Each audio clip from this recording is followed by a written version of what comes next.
been influenced by body image, either in person or in the media? Yes. Yeah. Okay, I see a lot of yeses. Okay. Body image is used heavily in the media. This is when, like Kim Kardashian, how they have lots of models and very slender people, or what the society has viewed as the perfect figures, what they try to use to model stuff. And a lot of these actually are photoshopped to take away some of the imperfections and make them look a little bit more the society's definition of perfect. It's normally especially effective against females, and according to the study in the article, up to 70% of female youth suffer from body dissatisfaction. And the study was done specifically on adolescent females in the 7th grade, because that was determined to be about the age where body dissatisfaction starts to get a little higher. And here are some pictures of some body images in the media that I'm using. Kim Kardashian, everyone knows that one.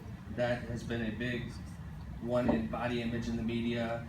The next one is Kai Green. He's a professional bodybuilder, and this is him trying to sell a supplement. Another body image which can make males feel negative about theirs because they don't have the six-pack abs or the huge muscles. And then on the far right is one that's kind of in the middle. It's Eddie Hall. He is a professional strongman that sells products, and he's kind of in the middle between two because he's big, so he can still make some males feel dissatisfied with their body because they don't have all of the mass and size in their muscles, but he doesn't have the six-pack abs and everything. He's not real cut up, so it might not make them feel as dissatisfied as it would someone else. And here are 3 main risk factors for body dissatisfaction, which is when someone is not satisfied with their body.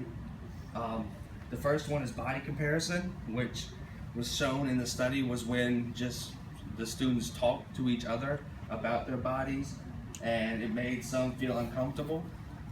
The next one is body teasing, which in the picture I showed some adolescents making fun of another one, and this has been shown to increase body dissatisfaction because their peers are making fun of them for the way they look, so they begin to not be comfortable and think negatively about themselves.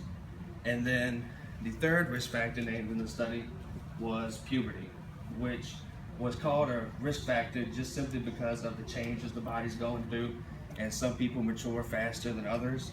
So it can make either when they're younger, some of the faster mature ones might get negative feelings or self-conscious about their body, and when they're older, some of the later developing ones might get to feeling negative because they're not as developed.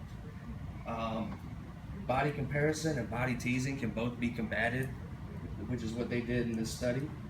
And puberty is harder to combat, but it can be done if you do it wisely. But it's also the only one that you can't really stop. It's the only risk factor that you can't stop from happening. Because you can teach people, and body comparison and body teasing are conscious choices that people make, but puberty is not. You have to go through puberty. Well, 99% of people have to go through puberty.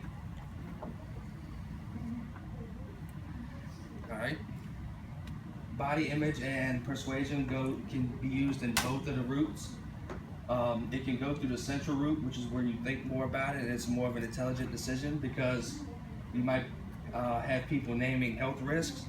So you think about the health risks associated with it, so then you start to feel negative about your body because it could be unhealthy. Or you might think, like if you saw a man with a lot of muscle and abs and everything getting all of the girls, or a certain girl that looked a certain way getting all the attention from all the dudes, you might subconsciously think that your body isn't good enough, and that's why you're not getting any of the attention from anyone.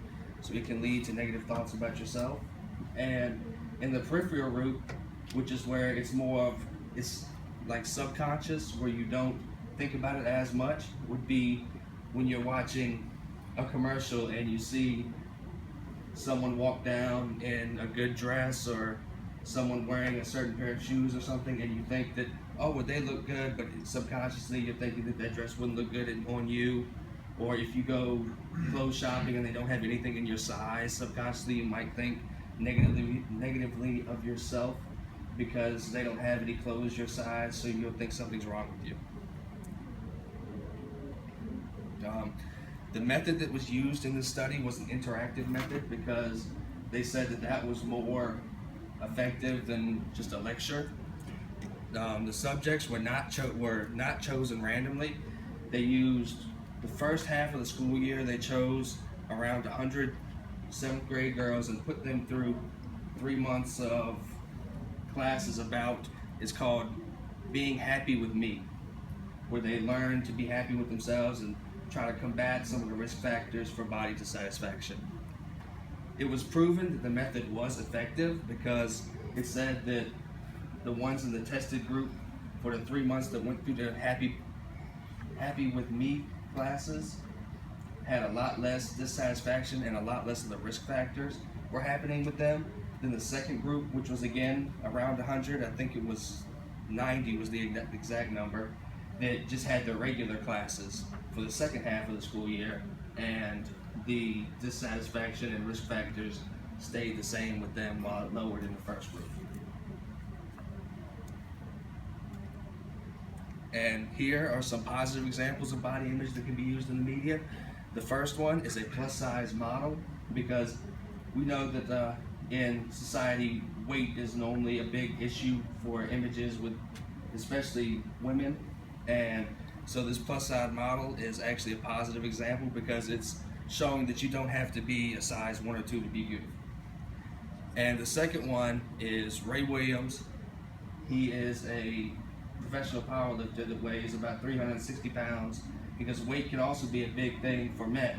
So here's a very successful man that has world records that weighs over 300 pounds, so it can help increase positive thoughts and not thinking just because you're over 300 or you weigh a lot that you're not good looking.